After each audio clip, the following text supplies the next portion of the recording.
शाम के ठीक 6 बज रहे हैं। आपके साथ मैं हूं न्यूज 24 पर मानक गुप्ता। नमस्कार।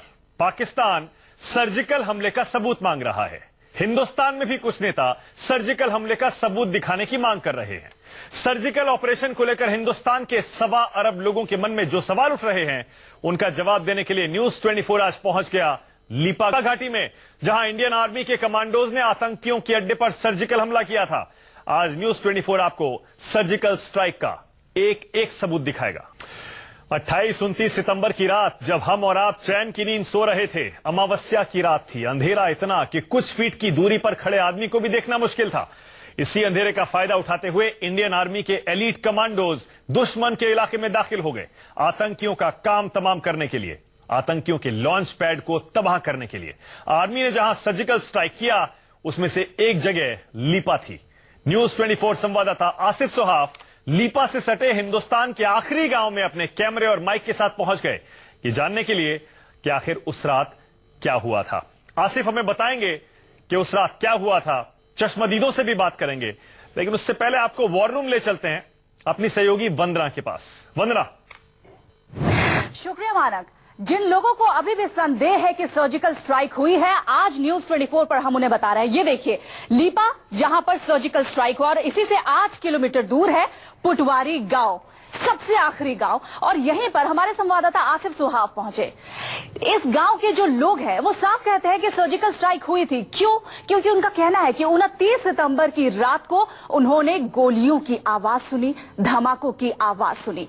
इस गांव के जितने भी लोग थे, उससे हमारे संवाददाता आसिफ सुहाव ने वहां जाकर बात की, और जो कुछ भी उन्होंने सुना अपनी जुबानी उन्होंने हमारे संवाददाता को बताया। और पाकिस्तान भी सुन ले, इन गांव वालों की जुबानी जो कुछ भी आप सुन रहे हैं उसे पाकिस्तान झुठला नहीं सकता। शुक्रिया वंदना। तो 28-29 सितंबर की रात, जैसा मैंने आपको बताया, जब हम सो रहे थे, आप सो रहे थे, उसी समय हमारी फौज दाखिल हुई पीओके में। लीपा वो इलाका है। पीओके के लीपा में सर्जिकल स्ट्राइक हुई है। सिर्फ 8 किलोमीटर की दूरी पर है पुटवारी गांव। इसी गांव के लोगों ने 29 सितंबर की रात सुनी थी फायरिंग की आवाजें। इसी गांव में पहुंचे हमारे संवाददाता आसिफ सोहाफ। मौजूद है उत्तरी कश्मीर के कुपवारा जिले में, बिल्कुल नियंत्रण रेखा पर, जिसका नाम है लीपा वैली। 25 गांवों से गिरे हुए इस नियंत्रण रेखा के इलाके में कैसे सेना के स्पेशल फोर्सेस ने पाकिस्तान के अंदर घुसकर लश्कर के मिलिटेंटों के खिलाफ सर्जिकल स्ट्राइक्स को अंजाम दिया, ये हम आज आपको दिखाएंगे और बताएंगे कि कैसे यहाँ से 4 किलोमीटर की दूरी पर दुधनियाल, केल, खैराती बाग और काजी नाग के पाकिस्तानी इलाकों में स्पेशल फोर्सेस ने लश्कर को धूल चटाई और एक एक करके उन्हें अपने अंजाम तक पहुंचाया। भारतीय फौज के एलीट कमांडोज केल, हॉट स्प्रिंग, भिम्बेल और दुधनियाल ने सर्जिकल हमला किया। ये चारों गांव पीओके में पड़ते हैं, मतलब लाइन ऑफ कंट्रोल के उस पार, जहां पाकिस्तानी फौज तैनात है। न्यूज 24 संवाददाता आसिफ सुहाब सर्जिकल हमले वाली रात का पूरा सच जानने के लिए लीपा से सटे पुटवारी गांव पहुंचे। जम्मू कश्मीर के हंदवाड़ा सेक्टर का ये गांव बिल्कुल लीपा से सटा हुआ है। इस गांव को लीपा से एलओसी अलग करती है। न्यूज 24 ने जब सर्जिकल ऑपरेशन की रात का सच पुटवारी गांव के लोगों से जानना चाहा, तो उनका जवाब था कि रात में बहुत फायरिंग हुई थी। उत्तरी कश्मीर के कुपवारा जिले में एलओसी लीपा वैली पर पहुंचने से पहले यह आखिरी गांव पार करना पड़ता है, जिसका नाम है पुटवारी। 29 सितंबर की रात जब भारतीय फोर्सेस के स्पेशल टीम सर्जिकल स्ट्राइक्स को पाकिस्तान के अंदर अंजाम दे रही थी, तब ये गांव पूरी रात सहम उठा था और इस गांव पर लगातार हेलीकॉप्टर मंडरा रहे थे। गोलियों और तोपों की आवाज जो है वो गूंज रही थी। पुटवारी गांव के लोगों को उस रात नींद नहीं आ रही थी। अमावस्या की काली रात में इतनी फायरिंग लोगों के मन में कई सवाल पैदा कर रही थी। लोगों ने अपनी पूरी जिंदगी में कभी इतनी फायरिंग नहीं देखी थी। तो रात के 12 बजे से 2 बजे के करीब में यहाँ पर हेलीकॉप्टरों की काफी आवाजें सुनाई दे रही थी। और फिर अगले दिन जबकि हमने तो इतनी जानकारी नहीं थी कि अभी यहाँ पर फौज ऐसा कोई बड़ा मामला करने वाली है, तो सुबह के वक्त हमने आम लोगों से सुना कि ऐसा हुआ कि पाकिस्तान की लीपा वादी में भारतीय सेना ने सर्जिकल स्ट्राइक किया, जिसमें उनको काफी नुकसान पहुंचा। आके हुए तो मगर हमने इस तरह सुना कि ये शायद के जलजला हुआ, ऐसे ऐसे आवाज हमको आए। स्ट्राइक हुई आगे, वहाँ पे बम्पों के गोलियों की आवाज आई हमें। रात को 2 बजे से शुरू हुआ था और तो सुबह तकरीबन 5 तक खत्म हो गया था। उस वक्त मैंने भी ये पहली बार यहाँ स्ट्राइक रेस, और उस वक्त इंसान को बहुत डर भी पड़ जाता है कि आगे मामला क्या हो सकता है। अब पटवारी गांव के लोगों को डर सता रहा है कि कहीं पाकिस्तान उनके गांव पर हमला न कर दे। इस गांव के लोग चाहते हैं कि लीपा घाटी में अंडरग्राउंड बंकर बनाए जाएं, जिससे किसी भी खतरे की स्थिति में लोग बंकर में छिपकर अपनी जान बचा सकें। हिंदुस्तानी फौज के सर्जिकल हमले का सबूत पटवारी गांव के हर शख्स के पास है। लीपा में मातम देखा है, पाकिस्तानी फौज की बेचैनी देखी है। आसिफ सुहाब, लीपा घाटी, न्यूज़ 24। अब देश के अंदर और देश के बाहर जो भी लोग हमारी सर्जिकल स्ट्राइक के सबूत मांग रहे थे, उन्हें ये रिपोर्ट दोबारा देख लेनी चाहिए। इंटरनेट पर भी अवेलेबल होगी और आगे भी हम लगातार न्यूज़ 24 पर दिखाते रहेंगे। इससे बड़ा सबूत और क्या हो सकता है। चश्मदीद खुद बता रहे हैं कि कैसे एलओसी के पार जाकर भारतीय सेना ने उस रात हमला किया था। आसिफ सुहाफ हमारे संवाददाता जो इन चश्मदीदों से बात करके आए हैं, हमारे साथ लाइव जुड़े हुए हैं कश्मीर से। आसिफ, जरा बताइए, अब जो आपने रिपोर्ट दिखाई है, चश्मदीदों के बयान दिखाए हैं, उसके बाद तो पाकिस्तान के सारे झूठ बेनकाब हो जाते हैं। आसिफ, इससे बड़ा और क्या सबूत हो सकता है कि एलओसी पर रहने वाले लोग खुद बता रहे हैं कि एलओसी पार ये कार्रवाई हुई थी। आसिफ जी बिल्कुल मानक, यहाँ अब स्पष्ट हो जाता है कि किस प्रकार से भारतीय सेना ने पाकिस्तान के अंदर जाकर उनके घर में घुसकर ये सर्जिकल स्ट्राइक्स अंजाम दी थी। और यहाँ के लोग इस बात की गवाही दे रहे थे कि कैसे उन्होंने वो पूरी रात आंखों में गुजारी। वो सो नहीं पाए क्योंकि आसमान में एक तो हेलीकॉप्टर लगातार उड़ रहे थे और साथ ही बंदूकें गरज रही थी, तोपों के गोले जो है वो बरस रहे थे और आवाजें ठीक यहाँ पटवारी गांव के लोगों के कानों तक गूंज रही थी। तो जाहिर सी बात है, लोग अब जो है साफ साफ कह रहे हैं कि किस प्रकार से लीपा वैली के पास कई जगहों पर ये एक साथ हमले हो रहे थे पाकिस्तान के अंदर लश्कर के लॉन्चिंग पैड्स पर, और आवाजें जो है वो साफ साफ उनके कानों तक यहाँ पहुंच रही थी। बिल्कुल। आसिफ, ये बताइए, जहां पर ये लोग रहते हैं वहां से वो जगह कितनी दूर है जहां पर ये सेना की कार्रवाई हुई थी? आवाजें साफ सुनाई दे रही थी, लेकिन जहां ये रहते हैं वहां से कितनी दूर से ये आवाजें आ रही थी गोला बारूद की और गोलियों की, हेलीकॉप्टरों की? देखिए, इसकी अगर हम डिस्टेंस देखें, एरियल डिस्टेंस जो है वो बेहद ही कम है, 6 से 8 किलोमीटर की है। हालांकि अगर जमीनी जो सड़क रास्ता जाता है वो क्योंकि जंगल में घूमते हुए जाता है तो वैसे 50 किलोमीटर की डिस्टेंस है, लेकिन एरियल डिस्टेंस बहुत कम है, जिसके कारण ये गांव वाले साफ वो आवाजें सुन पा रहे थे जो धमाके हो रहे थे, या यहाँ तक कि जो छोटे हथियारों से फायरिंग हो रही थी वो आवाजें भी इस गांव तक साफ साफ सुनाई दे रही। बिल्कुल। आसिफ, ये भी बताइए, क्या इन लोगों ने 28-29 सितंबर की रात सिर्फ आवाजें सुनी थी?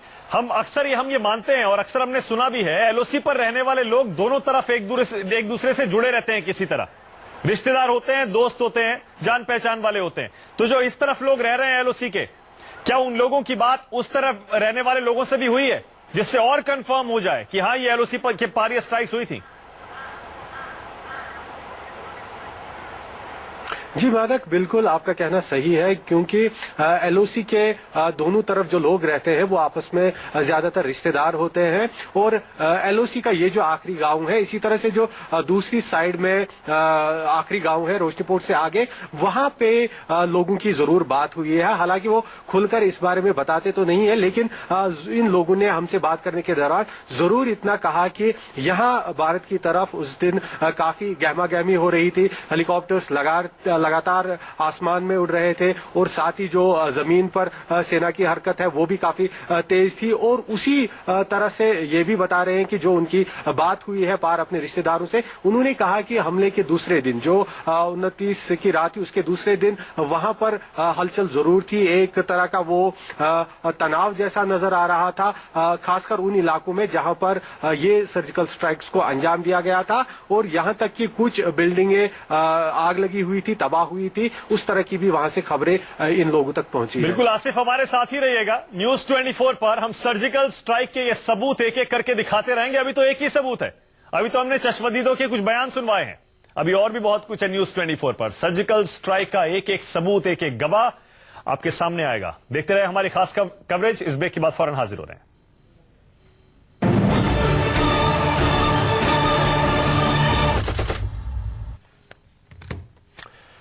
इंडियन आर्मी के कमांडोज ने सर्जिकल ऑपरेशन में 7 टेरर लॉन्च पैड्स को तहस नहस कर दिया था। इनमें से 3 अड्डे अहम हैं। दुधनैयाल में 4-5 आतंकी मारे गए। अथमुकम में लोगों ने फायरिंग की आवाज सुनी। लीपा घाटी में रात भर हेलीकॉप्टर मंडराते रहे। हेलीकॉप्टर की आवाज और गोलियों ने लोगों के होश उड़ाए रखे। बताते हैं आपको, वंदना के पास ले जाते हैं जो वॉर रूम में मौजूद हैं। आसिफ हमारे साथ लगातार कश्मीर से जुड़े हुए हैं ही। चलते हैं वंदना के पास। वंदना बताएंगी और जानकारी और सबूत। वंदना।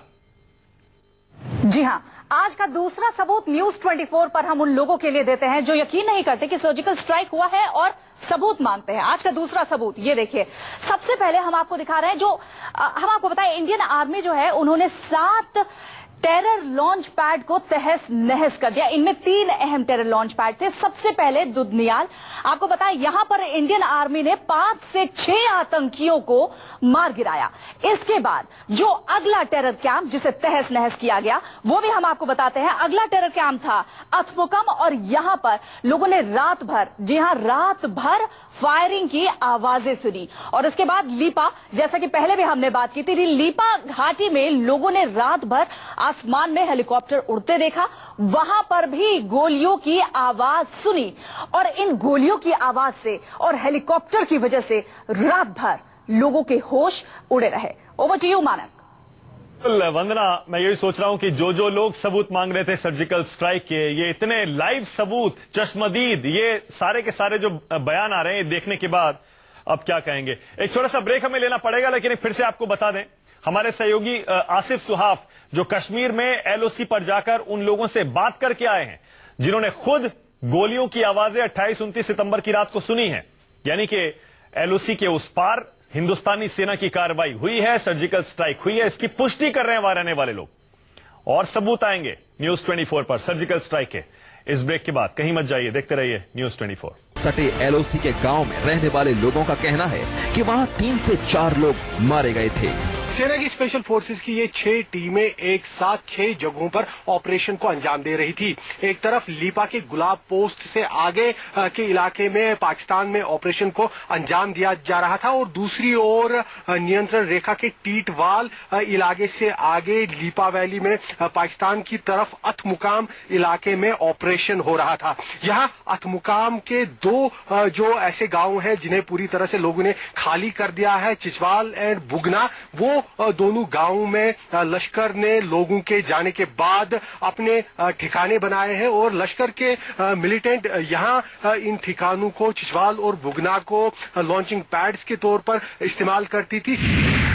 भारतीय फौज ने 28-29 सितंबर की रात जहां जहां सर्जिकल स्ट्राइक किया उसकी आवाज बॉर्डर के इस पार भी सुनी गई और उस पार तो दिन रात भारतीय फौज के सर्जिकल प्रहार की ही चर्चा हो रही है।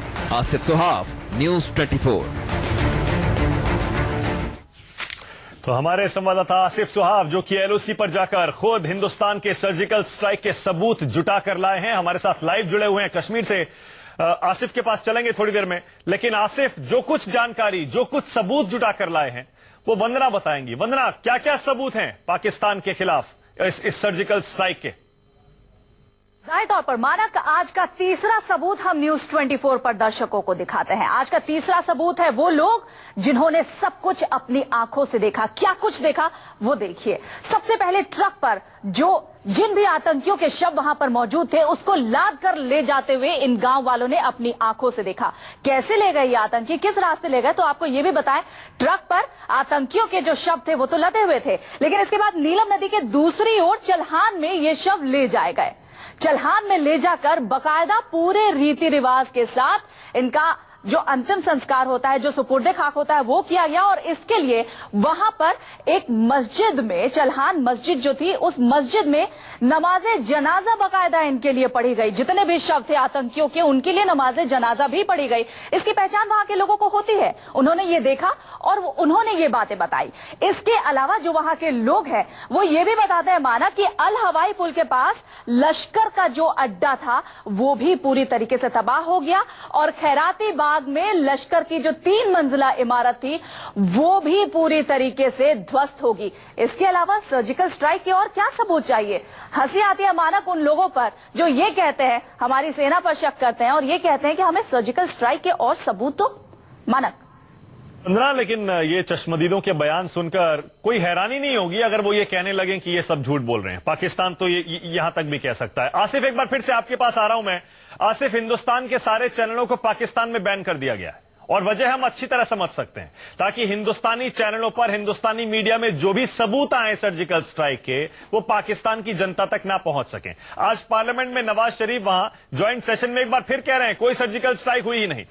लेकिन आसिफ ये बताइए, अब एक एक करके न्यूज 24 ने इतने जो सबूत दिखा दिए हैं, इसके बाद क्या शक रह जाता है कि ये सर्जिकल स्ट्राइक हुई थी?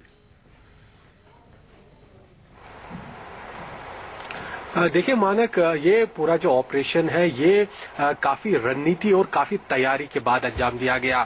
जो लश्कर के मेन लॉन्चिंग पैड से, चाहे दंदियाल है, चाहे कैफ है, चाहे अल हवाई जो ब्रिज है वो, और जितने भी लॉन्चिंग पैड्स पर इस ऑपरेशन को अंजाम दिया गया, उसके बारे में सेना को सटीक जानकारी थी। और यहां तक कि ये भी पता चला था कि इनमें से एक लॉन्चिंग पैड्स पर जो केल में है वहां पर 40 मिलिटेंट कुछ दिन पहले ही देखे गए, जिन्हें कश्मीर घाटी के अंदर मत्सिल के रास्ते घुसपैठ करने की पूरी तैयारी की गई थी। तो ये सारे इंटेलिजेंस इनपुट, सारी तैयारियों के बाद ही इस ऑपरेशन को सटीक लॉन्च किया गया और सटीक जो निशाने थे उन्हें तबाह कर दिया गया। तो पाकिस्तान को ये पता नहीं था, इस तरह की सर्जिकल स्ट्राइक उनको अंदाजा नहीं था। जो मिलिटेंट इन लॉन्चिंग पैड्स पे मौजूद होते हैं उन्हें नॉर्मली ये पता होता है कि एक बार यहां से निकलने के बाद उन्हें सतर्क रहना है, क्योंकि उन्हें एलओसी को पार करना है। लेकिन जब तक वो इन लॉन्चिंग पैड्स पर रहते हैं तब तक उन्हें कोई फिक्र नहीं रहती है, उनकी कोई तैयारी नहीं रहती है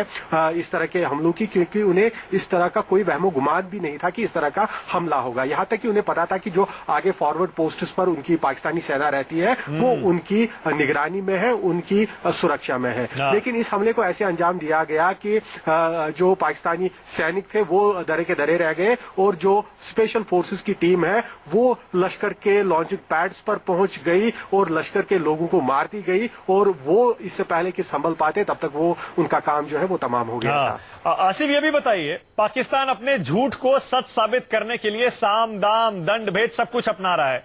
अपने यहाँ के पत्रकारों को और विदेशी पत्रकारों को पाकिस्तान की फौज ले गई अपने साथ एक गाइडेड टूर पे और एलओसी पर ले जाकर कुछ इलाके दिखा दिए। देखिए, यहां पर हिंदुस्तान की सर्जिकल स्ट्राइक का कोई सबूत नहीं है। जाहिर है हम तो चश्मदीद दिखा रहे हैं और इन चश्मदीदों ने एलओसी के पार अपने रिश्तेदारों से, दोस्तों से बात भी की है। इससे बड़ा और क्या सबूत हो सकता है? यानी पाकिस्तानी आर्मी जो ढोंग कर रही थी पत्रकारों को एलओसी पर ले जाने का, उसका भी पर्दाफाश हो गया है। आसिफ जी बिल्कुल मानक, जो टूर पर ले जाए गए उन लोगों को कैफ नहीं ले जाया गया, उन लोगों को कैल नहीं ले जाया गया, उन लोगों को खैराती बाग नहीं ले जाया गया, उन लोगों को दंदियाल नहीं ले जाया गया, अल हवाई नहीं ले जाया गया, जहां पर इन स्ट्राइक्स को अंजाम दिया गया भारतीय सेना की तरफ से। उन्हें उन इलाकों में ले जाया गया एलओसी के वहां पाकिस्तान की तरफ जिन इलाकों में ये सर्जिकल स्ट्राइक नहीं हुई। जाहिर सी बात है पाकिस्तान एक मैसेज देना चाहता था, एक लिपापोती करना चाहता था, वो उन्होंने वहां पे किया, क्योंकि उन्होंने एक पूरी अपनी जो स्क्रिप्ट है उसके तहत पत्रकारों को वहां घुमाया। लेकिन जो सच है वो हमें यहाँ लीपा वैली के आसपास के गांव में पता चल रहा है, टंगडार के आसपास के गांव में पता चल रहा है, और जहां जहां ये सर्जिकल स्ट्राइक्स हुई है वहां पाकिस्तान के जो आसपास गांव हैं वो भी इस बात की गवाही दे रहे हैं। बिल्कुल सही। आसिफ हमारे साथ ही रहिएगा। दर्शकों को बता दें, सैटेलाइट ने भी पीओके में हिंदुस्तानी फौज के सर्जिकल हमले की तस्वीरें कैद की हैं। हिंदुस्तान के अलावा अमेरिका के पास भी हमारी इस मिलिट्री स्ट्राइक की सैटेलाइट इमेजेस मौजूद हैं। अब पाकिस्तान क्या इनको भी झुठलाएगा? तो देखा आपने, हम लगातार आपको एक एक करके हिंदुस्तान की फौज की सर्जिकल स्ट्राइक के सबूत दे रहे हैं। हमारे संवाददाता आसिफ सुहाफ जो कि एलओसी तक गए हैं और चश्मदीदों से बात करके लौटे हैं, ऐसे ऐसे सबूत जुटा कर लाए हैं हिंदुस्तान की सर्जिकल स्ट्राइक के जिन्हें कोई झुटला नहीं सकता। आसिफ, जरा एक बार फिर से जल्दी से बता दीजिए कि ऑपरेशन ये कहां कहां कैसे कैसे हुआ था 28-29 सितंबर की रात? मानक जो कुछ ऐसी मुख्य जगहें हैं जहां पर लश्कर के मुख्य लॉन्चिंग पैड्स थे और काफी मिलिटेंट यहाँ मौजूद थे इन्फिल्ट्रेशन के लिए। इनमें सबसे महत्वपूर्ण दुधनियाल, अल हवाई, कैल और काजीनाग और खैराती बाग, ये ऐसे 4-5 लोकेशन है जहां पर पिन पॉइंटेड टारगेट किया गया भारतीय सेना की तरफ से, और यहाँ काफी मिलिटेंट मारे गए। एक एक जगह पर 6 से 7 मिलिटेंट, कहीं 4 मिलिटेंट, और सबसे महत्वपूर्ण इनकी जो बिल्डिंग्स थी वो पूरी तरह से तबाह कर दी गई ताकि ये लॉन्चिंग पैड्स जो है पूरी तरह से यहाँ तहस नहस हो जाए। बिल्कुल। और अब आसिफ देख लीजिए, इसी ऑपरेशन के सबूत भी जुटा कर लाए हैं। एलओसी पर रहने वाले लोगों से खुद बात की है जिन्होंने खुद कैमरे पर यह बताया है कि हां, उन्होंने 28-29 सितंबर की रात एलओसी के उस पार खुद आवाज सुनी थी धमाकों की, गोलीबारी की, जिससे पाकिस्तान का झूठ एक बार फिर से बेनकाब हो जाता है। छोटा सा ब्रेक लेना पड़ेगा। बहुत बहुत शुक्रिया आसिफ इस पूरी जानकारी के लिए, इस एक्सक्लूसिव रिपोर्ट के लिए, इन सबूतों के लिए जो कि हिंदुस्तान का एक एक आदमी देखना चाहता था। बहुत बहुत शुक्रिया आसिफ। छोटा सा ब्रेक लेंगे। ब्रेक के बाद सर्जिकल स्ट्राइक की सबसे बड़ी गवाही जारी है